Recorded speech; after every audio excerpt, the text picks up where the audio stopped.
আজ আমরা কথা বলবো get out of your head বইটি নিয়ে। কখনো কখনো আমাদের মনে হয় জীবন আমাদের বিপরীতে দাঁড়িয়ে গেছে, মানুষ বদলে গেছে, পরিস্থিতি কঠিন হয়ে উঠেছে। কিন্তু যদি সত্যিটা আলাদা হয়, যদি আসল লড়াই বাইরে নয়, আমাদের নিজের মাথার ভেতরেই চলতে থাকে। প্রতিদিন আমরা হাজারেরও বেশি চিন্তা করি, আর তার বেশিরভাগই নেতিবাচক। আমি পারবো না, সব কিছু খারাপ হবে, সব দোষ আমার। এই নেতিবাচক ভাবনাগুলো ধীরে ধীরে এক ধরনের বিষাক্ত ঘূর্ণি তৈরি করে, যেখানে প্রতিটি খারাপ চিন্তা আমাদের আরও নিচে টেনে নিয়ে যায়। জেনি অ্যালেন বলেন, যদি আমরা আমাদের চিন্তাকে না থামাই, চিন্তাই আমাদের থামিয়ে দেয়। আজকের গল্প সেই অভ্যন্তরীণ যুদ্ধের, যে যুদ্ধ অদৃশ্য, যা দিমাগের ভেতরেই লড়া হয়, যেখানে জয় অন্যের উপর নয়, নিজের মনকে জিতে নেওয়াতে। রাত 1:30 বাজে। রাহুল একা ঘরে বসে আছে, ল্যাপটপ খোলা, কিন্তু স্ক্রিনে কিছুই নেই। শুধু একটি ফাঁকা দৃষ্টিতে সে নিজেকে প্রশ্ন করছে, আমি এত খারাপ অনুভব করছি কেন? দিনে সব ঠিক ছিল, বন্ধুদের সাথে হাসাহাসি, সোশ্যাল মিডিয়ায় হাসি মুখের ছবি। কিন্তু রাত হলে সেই পুরনো কণ্ঠস্বর ফিরে আসে, সেই ভিতরের কণ্ঠস্বর যে বলে, তুই কোনো কাজের নস। রাহুলের মন দ্রুত দৌড়াতে শুরু করে। পুরনো ভুল, অসম্পূর্ণ কাজ, যখন কেউ তাকে অবহেলা করেছিল, সব আবার ফিরে আসে। সে ভাবতে থাকে, সবাই আমার থেকে এগিয়ে গেছে, আমার কোনো উদ্দেশ্য নেই, আমি সবার চেয়ে কম। এভাবেই শুরু হয় মানসিক স্পাইরাল, একটি ভাবনা থেকে আরেকটি, তারপর আরও একটি। জেনি অ্যালেন এটাকে বলেন টক্সিক থটসের স্পাইরাল। রাহুলের মনে পড়ে, কলেজে একবার মঞ্চে এসে আটকে গিয়েছিল, মানুষ হাসতে শুরু করেছিল। সেদিন থেকেই সে নিজের মনে লেবেল লাগায়, আমি আত্মবিশ্বাসী নই। এরপর প্রতিটি সুযোগের সময় সে পিছু হটতে থাকে। একটি ভুল ভাবনা, একটি ভুল পরিচয় তৈরি করে ফেলে, আর সেই পরিচয় তার নিজের অংশ হয়ে গেছে। ফোনে স্ক্রোল করতে করতে সে দেখে মানুষ ঘুরে বেড়াচ্ছে, সফল হচ্ছে। তার ভেতর আবার একটি কণ্ঠস্বর উঠে আসে, দেখ, সবাই এগিয়ে যাচ্ছে, তুই পিছিয়ে পড়ে আছিস। ভাবনা থেকে ভাবনা আরও তীব্র হয়ে ওঠে। এটাই মানসিক ঘূর্ণির শক্তি, একটি চিন্তা অন্যটিকে নিচে টেনে নেয়। কিন্তু সেই কণ্ঠস্বর সত্য ছিল না, ওটা ছিল শুধু তার ভয়ের প্রতিধ্বনি। এক রাতে যখন এই স্পাইরাল তুঙ্গে, রাহুল বারান্দায় দাঁড়িয়ে, ঠান্ডা হাওয়া মুখে লাগছে, কিন্তু ভেতরের ঝড় থামছে না। ঠিক তখনই ফোন বেজে ওঠে। পুরনো বন্ধু আদিত্য। সব ঠিক তো? অনেকদিন তোকে দেখি না। রাহুল বলে, কিছু না, মনটা ভালো নেই। হেসে আদিত্য বলে, মন ভালো নেই নাকি নিজের ভাবনার জালে আটকে গেছিস? কথাটা সরাসরি হৃদয়ে লাগে। জেনি বলেন, সচেতনতা হলো মুক্তির প্রথম ধাপ। ধীরে ধীরে রাহুলও বুঝতে পারে, তার আসল শত্রু কেউ নয়, তার নিজের নিয়ন্ত্রণহীন চিন্তাগুলো। সে একটি অভ্যাস তৈরি করতে শুরু করে। যখনই নেতিবাচক চিন্তা আসে, সে নিজেকে প্রশ্ন করে, এই ভাবনাটা কি সত্যি? এর কোনো প্রমাণ আছে? যদি এটা মিথ্যে হয়, তবে আমি নতুন করে কি চিন্তা বেছে নিতে পারি?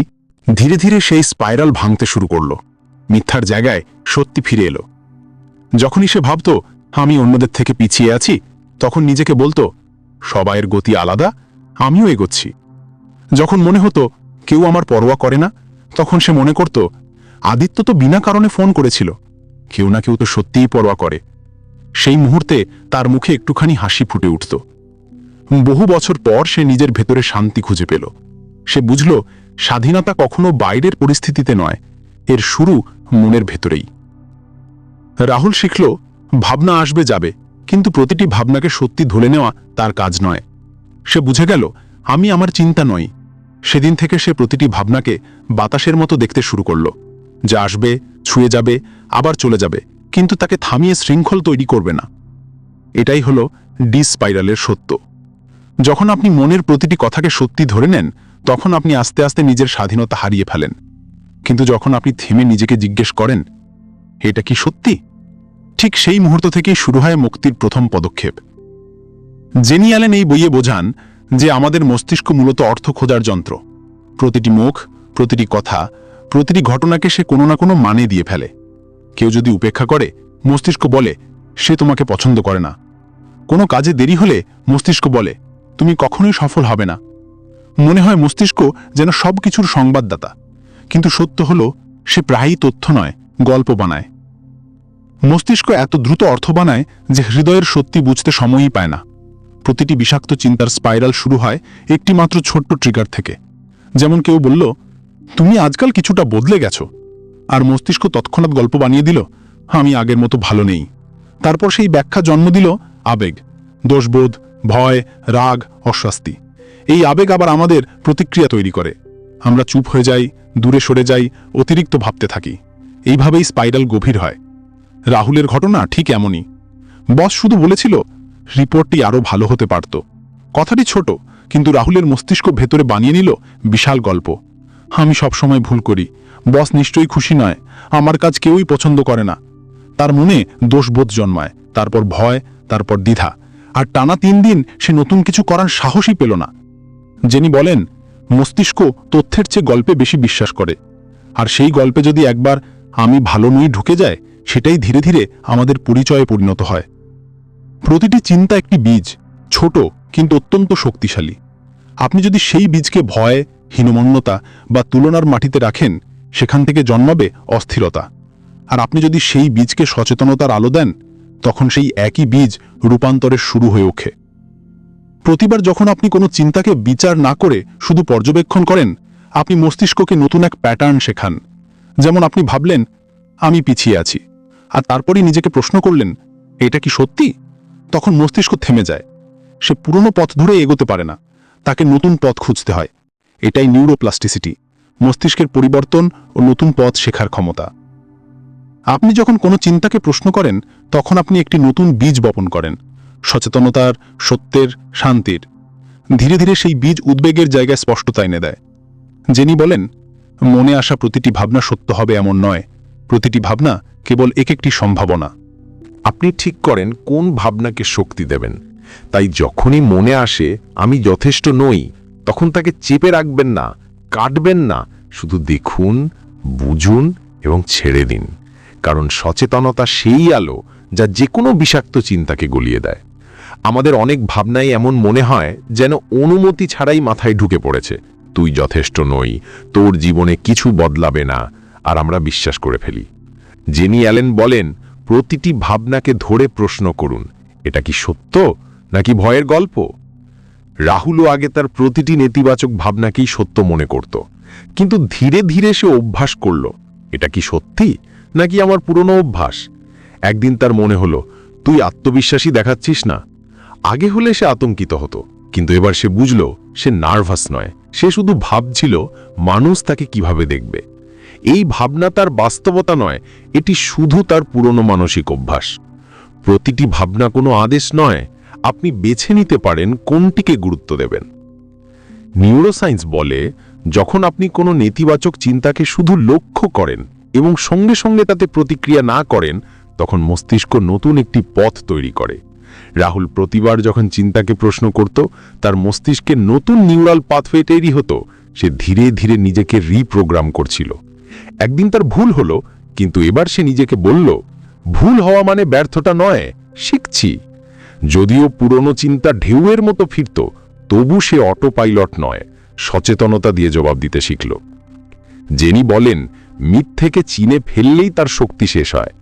যখন রাহুল ভাবত কেউ আমার পরোয়া করে না, তখন সে সত্য খুঁজে নিত, গতকালই তো আদিত্য ফোন করেছিল। এতেই তার মস্তিষ্কে সত্যের সুইচ অন হয়ে যেত। সে বুঝল সে তার চিন্তা নয়, সে সেই সত্তা যে চিন্তাকে দেখতে পারে। এই সচেতনতাই তাকে মুক্ত করল। এখন সে চিন্তার পিছনে দৌড়ায় না, বরং সামনে দাঁড়িয়ে জিজ্ঞেস করে, তুমি কি সত্য? মিথ্যে চিন্তার সামনে শুধু হাসি রেখে দেয়। প্রতিবার কোনো ভাবনাকে প্রশ্ন করা মানেই মস্তিষ্কের আর্কিটেকচার পরিবর্তন করা। এখান থেকেই শুরু হয় মনকে নবায়ন করার প্রক্রিয়া, যেখানে সচেতনতা ভয়কে প্রতিস্থাপন করে। জেনি বলেন, যে কোনো সময় আপনার হাতে থাকে একটি পছন্দ। মনে যত ভাবনাই আসুক, আপনি ঠিক করেন কোনটিকে শক্তি দেবেন আর কোনটিকে মিলিয়ে যেতে দেবেন। একটি ছোট্ট চিন্তাও পুরো দিনের অনুভূতি বদলে দিতে পারে। সকালে যদি মাথায় আসে আজ কঠিন হবে, তাহলে শরীরও ক্লান্তি, ভয় আর অস্থিরতার প্রতিক্রিয়া দেবে। যদি আপনি একটু থামেন এবং ভাবেন হয়তো আজ নতুন কিছু শেখার সুযোগ আছে, এই ভাবনা মস্তিষ্কে ডোপামিন নিঃসরণ করে, আর আপনি সঙ্গে সঙ্গে এনার্জি অনুভব করেন।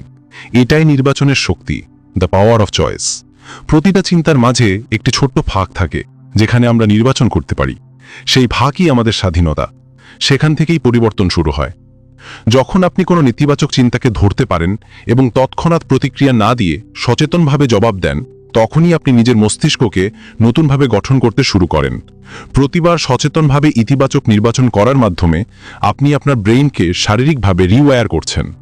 কিন্তু এই শক্তি সক্রিয় করতে লাগে একটি জিনিস, অবচেতন সচেতনতা বা অ্যাওয়ারনেস।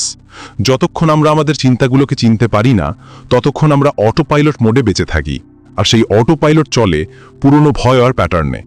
জেনি অ্যালেন বলেন, স্বাধীনতা শুরু হয় তখন যখন আপনি বুঝতে পারেন আপনার ভাবার অধিকার আছে। প্রতিটি চিন্তা আপনাকে গ্রহণ করতেই হবে এমন কোনো বাধ্যবাধকতা নেই। আপনি যতবারই পড়ে যান না কেন, প্রতিবার আবার নতুন করে বেছে নেওয়ার ক্ষমতা আপনার আছে। আপনি ভয় বেছে নিতে পারেন বা আস্থা, তুলনা করতে পারেন অথবা কৃতজ্ঞ হতে পারেন, অভিযোগ করতে পারেন বা সমাধান খুঁজতে পারেন। প্রতিটি নির্বাচন একটি বীজের মতো, যা আপনি মনের মাটিতে বপন করেন, আর সেই বীজই আপনার বাস্তবতা তৈরি করে। প্রতিবার আপনি ভাবনা বদলান, শুধু মুড নয়, আপনার শক্তি ও ভবিষ্যৎ দুটোই বদলে যায়। মনের লাগামহীন ঘোড়াটিকে দৌড়াতে দেবেন না, দিক নির্দেশ দিন। মন ঠিক ঘোড়ার মতো, আপনি তাকে ট্রেন না করলে সে আপনাকে যেখানে খুশি নিয়ে যাবে, কিন্তু সচেতনতা থাকলে আপনি তাকে শান্তি, উদ্দেশ্য ও শক্তির দিকে নিয়ে যেতে পারেন। আজ একটি ছোট্ট পরীক্ষা করে দেখুন। যখন কোনো নেতিবাচক চিন্তা আসে, এক মুহূর্ত থামুন, হাসুন এবং নিজেকে বলুন, আমি এই চিন্তাকে সত্য বলে মানতে অস্বীকার করছি। তারপর একটি নতুন চিন্তা বেছে নিন, আমি শিখছি, আমি বাড়ছি, আমি নিরাপদ। এই ছোট্ট পরিবর্তনই আসল শক্তি। প্রতিটি মুহূর্ত, প্রতিটি চিন্তা একটি নতুন দিক বেছে নেওয়ার সুযোগ, নতুন আপনি হয়ে ওঠার সুযোগ। আপনার ভিতরের শক্তি সব সময় সক্রিয়, শুধু তাকে বেছে নেওয়ার অপেক্ষা। রিনিউইং দ্য মাইন্ড বা মনের নবায়ন। জেনি তার জার্নালে লিখেছিলেন, আমি একা নই, আমি গভীরভাবে ভালোবাসা পাই। এগুলো শুধু শব্দ ছিল না, এগুলো ছিল তার মনের রিওয়ায়ারিং। সত্যকে বারবার লিখে যাওয়া মানে আত্মাকে নতুন সফটওয়্যার দেওয়া। তিনি বলেন, প্রতিবার যখন আমি কোনো মিথ্যে চিন্তা বদলেছি, আবার ভিতরে একটি আলো একটু করে বেড়েছে। ধীরে ধীরে সেই আলোই আমার পরিচয় হয়ে উঠেছে। নিউরোসায়েন্স বলে, যখন আমরা বারবার একটি ইতিবাচক চিন্তা পুনরাবৃত্তি করি, সাবকনশিয়াস মাইন্ড তাকে সত্য হিসেবে গ্রহণ করতে শুরু করে। মস্তিষ্কে নতুন সিনাপটিক সংযোগ শক্তিশালী হয়, পুরনো নেতিবাচক সংযোগ দুর্বল হতে থাকে। অর্থাৎ আপনি যতবার মনের মধ্যে সত্য পুনরাবৃত্তি করেন, বাস্তবে আপনার মস্তিষ্কের গঠন বদলতে থাকে। এটি কোনো জাদু নয়, এটি জীববিজ্ঞানের ফল, যা আনে আত্মবিশ্বাস, শান্তি ও স্বচ্ছতা। জেনি এটিকে বলেন স্পিরিচুয়াল নিউরোসায়েন্স, যেখানে আস্থা আর বিজ্ঞান মিলিত হয়। যখন আপনি কোনো ডিভাইন ট্রুথ পুনরাবৃত্তি করেন, যেমন আমি ভালোবাসার যোগ্য, আমি এখনো বদলাতে পারি, তখন আপনার মস্তিষ্ক সেই কম্পনকে চিনে নিতে শেখে। ধীরে ধীরে ভয় জায়গা ছাড়ে বিশ্বাসের কাছে। এই প্রক্রিয়া একদিনে হয় না, এটি প্রতিদিন ভাঙা ও গড়ার যাত্রা। প্রতিদিন কিছু পুরনো ভাঙে, কিছু নতুন জন্ম নেয়, আর একটি কণ্ঠ ভিতর থেকে বলে, আমি একা নই, আমি বদলাতে পারি, আমি এখনো ঈশ্বরের কাজে আছি। যখন আমরা নতুনভাবে মন গঠন করি, শুধু ভাবনা নয়, আত্মার দিকও বদলে যায়। প্রতিটি সত্য ভাবনা একটি আধ্যাত্মিক কাজ, যা অন্ধকার থেকে আলোয় নিয়ে যায়। আপনি হয়তো এখন কোনো মানসিক গোলকধাঁধায় আটকে আছেন, কিন্তু মনে রাখবেন, প্রতিটি মিথ্যে চিন্তার নিচে একটি সত্য লুকিয়ে আছে। সেই সত্যকে খুঁজে নিন এবং নিজেকে বলুন, আমি ভেঙে যাইনি, আমি নতুন হবার প্রক্রিয়ায় আছি। এটাই মনের নবায়ন। জেনি অ্যালেন বলেন, প্রতিটি সকাল আমাদের ভিতরে একটি যুদ্ধ শুরু হয়। একপাশে ভয় আর একপাশে বিশ্বাস। ভয় বলে, তুমি পারবে না। বিশ্বাস শান্তভাবে বলে, আরও এক ধাপে গো। এই যুদ্ধ প্রতিটি মুহূর্তে চলে, প্রতিটি চিন্তার মাঝে, প্রতিটি নিশ্চিদ্ধান্তে। কখনো ভয় যেতে, কখনো বিশ্বাস। আর যে যেতে, দিনটা তার মতো চলে, জীবনও তার মতো গড়ে ওঠে। আমাদের মনের টক্সিক লুপগুলো এই যুদ্ধের দাগ। প্রতিবার আমরা ভয়কে শুনি, ব্রেনে একটা ছোট্ট প্যাটার্ন তৈরি হয়। ধীরে ধীরে সেটাই ডিফল্ট মোড হয়ে যায়। কিন্তু জেনি বলেন, প্রতিটি লুপ ভাঙা সম্ভব যদি আপনি তাকে চিনতে পারেন। যখন আপনি আপনার চিন্তাগুলোকে বিচার না করে শুধু দেখতে শুরু করেন, তখন আপনি তাদের শক্তি কেড়ে নেন। এখনই শুরু করুন, একটি চিন্তা, একটি নির্বাচন, একটি নতুন দিন। আপনার মন আপনার হাতে, আপনার জীবন আপনার বীজ। বুদ্ধি বিবেচনার জগতে আমাদের ভাবনাগুলো ঠিক আকাশের মেঘের মতো। আপনি যখন সেগুলোকে শুধু দেখেন, তারা ধীরে ধীরে পেরিয়ে যায়। সমস্যা তখনই হয় যখন আমরা সেই মেঘগুলোকে ধরে নিজের ভিতরে বাড়ি বানাতে শুরু করি। যখন আপনি সচেতন হন, আপনার নার্ভাস সিস্টেম শান্ত হতে শুরু করে এবং ভয়ের শব্দ ধীরে ধীরে কমে আসে। অ্যাওয়ারনেস আপনাকে রিঅ্যাকশন থেকে রেসপন্সে নিয়ে যায়। তখন আর আপনার ভাবনাগুলো আপনাকে নিয়ন্ত্রণ করে না, আপনি তাদের দিক নির্দেশনা দেন। যখন আপনার মনে জাগে আমি একা নই, আমি বদলাতে পারি, আমি নিরাপদ, তখন আপনার অবচেতন মনে একটি নতুন বাস্তবতার কোড তৈরি হয়। যিনি একে বলেন দি লুপনাফ রিনিউয়াল। যেখানে আগে ভয় ঘুরে বেড়াতো, সেখানে এখন বিশ্বাসের আলো জ্বলে ওঠে। ভয় তখনও বলে তুমি পারবে না, কিন্তু বিশ্বাস হাসি মুখে উত্তর দেয়, দেখবে এবার আমি তোমাকে থামতে দেব না। আর আপনি এগিয়ে যান, একটু শান্ত, একটু স্থির, একটু বেশি স্বাধীন হয়ে। জেনি অ্যালেন বলেন, স্বাধীনতা কোনো পৌঁছে যাওয়ার গন্তব্য নয়, এটা এক ধরনের জীবনধারা, ভাবনার একটি পদ্ধতি। প্রতিটি সকাল আপনাকে দুটি পথ দেখায়, একটি আপনাকে পুরনো ভয় ও প্যাটার্নের দিকে নিয়ে যায়, আর একটি আপনাকে সত্য ও শান্তির দিকে, এবং আপনি প্রতিদিন সেই পথটি বেছে নেন যেদিকে আপনার ভাবনা আপনাকে নিয়ে যায়। সত্যি স্বাধীনতা জন্মায় তখন যখন আপনি বুঝতে পারেন, আমি আমার ভাবনা নই, আমি সেই জন যে ভাবনাগুলোকে দেখতে পারে, অনুভব করতে পারে এবং বেছে নিতে পারে।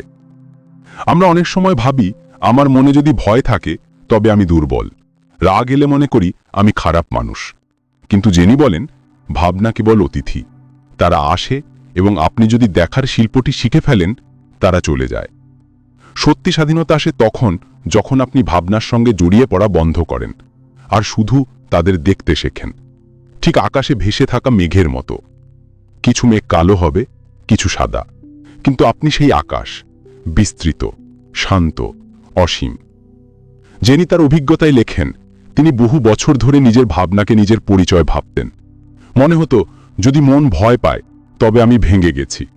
পরে বুঝলেন তিনি ভাঙেননি, ভাঙা ছিল তার ভাবনাগুলো, যাদের শুধু নিরাময়ের প্রয়োজন ছিল। এ বোঝাপড়াই নিজেই মুক্তি, কারণ যখন আপনি নিজেকে মন থেকে আলাদা চিনতে পারেন, তখন সেই মনই আর শত্রু নয়, বরং আপনার হাতিয়ার হয়ে ওঠে। অ্যাওয়ারনেসে থাকলে আপনি রিয়াকশনের বদলে রেসপন্স দিয়ে বাঁচতে শেখেন। ভাবনা তখন আর আপনাকে টেনে নিয়ে যায় না, আপনি তাদের দিশা দেন। স্বাধীনতার মানেই নয় যে ভয় আর কখনো আসবে না, বরং ভয় আসবে এবং আপনি তাকে দেখে শান্তভাবে বলবেন, আমি তোমাকে দেখছি, কিন্তু তুমি আমি নই। যখন আপনি ভাবনার দাস হওয়া ছেড়ে দেন, তখন সেই মন যা আগে আপনাকে নিচে নামাতো, আপনাকে উপরে তুলতে শুরু করে। প্রতিদিন একটা নতুন প্র্যাকটিস। কোনো নেগেটিভ ভাবনা এলে তাকে ধরুন, দেখুন আর ছেড়ে দিন। ধীরে ধীরে আপনার ভিতরে তৈরি হবে একটি স্থির শান্ত জায়গা, যেখানে কেবল নীরবতা। সেটাই প্রকৃত স্বাধীনতা। আজ যদি আপনার মন আবার পুরনো উদ্বেগে জড়িয়ে পড়ে, একটু থামুন, গভীর শ্বাস নিন, নিজেকে বলুন, আমি আমার ভাবনা নই, আমি সেই জন যে দেখতে পারে, অনুভব করতে পারে এবং বেছে নিতে পারে। যখন আপনি ভয়ের বদলে বিশ্বাস বেছে নেন, দোষবোধের বদলে করুণা বেছে নেন, অরাজকতার বদলে স্বচ্ছতা বেছে নেন, আপনি একটু একটু করে আরও মুক্ত হয়ে ওঠেন। Freedom is not found, it is created one thought at A time. আমাদের প্রত্যেকের মনের ভিতর প্রতিদিন হাজারো ভাবনা আসে, কিছু সত্য, কিছু মিথ্যা, কিছু আবার শুধু ভয়ের কারণে তৈরি। জেনি অ্যালেন আমাদের মনে করিয়ে দেন, ভাবনাই আপনার নিয়তি নির্ধারণ করে। যদি আপনি তাদের চিহ্নিত করে ধরতে শিখে যান, আপনি আপনার জীবনও বদলাতে পারেন। প্রতিটি অধ্যায় একটাই কথা বলে, ভাবনা বদলানো কঠিন নয়, তাদের চেনা এবং দিশা দেওয়াটাই আসল। প্রতিটি মিথ্যা ভাবনার পিছনে একটি সত্য লুকিয়ে থাকে, তা দেখতে শুধু সামান্য সাহসের দরকার। স্বাধীনতা বাইরে পাওয়া যায় না, এটা জন্মায় আপনার মনের ভিতরে শান্তি থেকে। জেনির কাহিনী শেখায়, হিলিং কোনো মাধু নয়, এটা একটা প্র্যাকটিস। প্রতিবার আপনি ভয়ের বদলে বিশ্বাস বেছে নেন, আমি পারবো নার বদলে আমি চেষ্টা করতে পারি বলেন, তখন আপনি নিজের মনকে, ভবিষ্যৎকে, আত্মবিশ্বাসকে নতুন রূপ দিচ্ছেন। তাই আজ একটা ছোট্ট পদক্ষেপ নেন। আপনার ভাবনাগুলোকে শুধু দেখুন, বিচার করবেন না, লড়াই করবেন না, শুধু দেখুন। তারপর ধীরে ধীরে সত্যকে বেছে নিন, কারণ সেখান থেকেই স্বাধীনতার শুরু। যদি এই অডিও বই আপনার মনকে ছুঁয়ে থাকে, তবে এমন কারো সাথে শেয়ার করুন যে আজ নিজের ভাবনার জালে জড়িয়ে আছে।